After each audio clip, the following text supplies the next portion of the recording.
I'm James Myers from LePage for Contact Realty in Barrie, Ontario. Today is October 1st, so I'm back with another real estate update for the month of September 2017. Now, last month on September 1st, I did not do a video because there was really not that much to say. I started doing these videos at the beginning of this year, February 1st, because I wanted to let you know what was going on in the real estate market in Barrie, some of the wild things that were happening. There were like 10 and 15 offers on a properties being bid $100,000 over list price, that kind of stuff. These videos were meant to inform you about stuff like that the general public doesn't always see. But then a few people came up to me and said, "Hey, where was your video on September 1st? And I thought, wow, people are actually watching these things. I got excited. So thank you for watching. So I'm going to continue to do a monthly video to keep you abreast of the changes in the real estate market in Barrie and area. Now, it's no longer a seller's market. Prices are down from 6 months ago. Most people realize that. It doesn't mean the bottom has fallen out of things. Far from it. If you see a house listed for $600,000, don't ask, oh, can I get it for $5? It's not going to happen. More of a balanced market now. The surge in the market did not affect most of the general population, people who did not have their houses for sale. Prices went up and prices came back down. As you may know, sometimes real estate agents look after renting properties for clients. That means listing a property for rent on our MLS system. What I noticed this week was a lot of the price reductions on the real estate board were for rentals.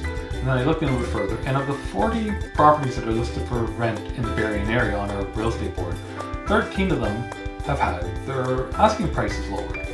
I don't know if that means there's a lot of rental properties out there or what. I didn't really look into it that much. But I just noticed all these rental asking prices lowered. Now, these aren't affordable apartments like $1,000 apartments. These are usually full houses for $2,000 a month and up, that kind of thing. Lately, there's less houses sold by out-of-town agents. One day I checked last week and there was 1 out of 10 houses sold by an out-of-town agent. Yesterday I think there was 1 out of 6 or 7 houses.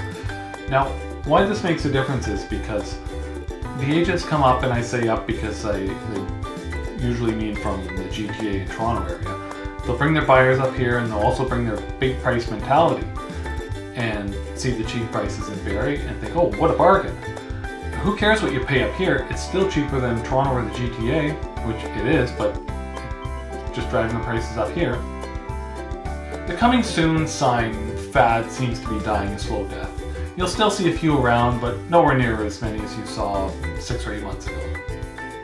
Something new that some agents are doing now is to continue to allow showings on a property that has a conditional offer on it. An offer conditional upon the buyer arranging financing and home inspection. Now, if there's an escape clause in an offer, like for instance, when a buyer has a house that he has to sell, there's generally an escape clause. That's fine.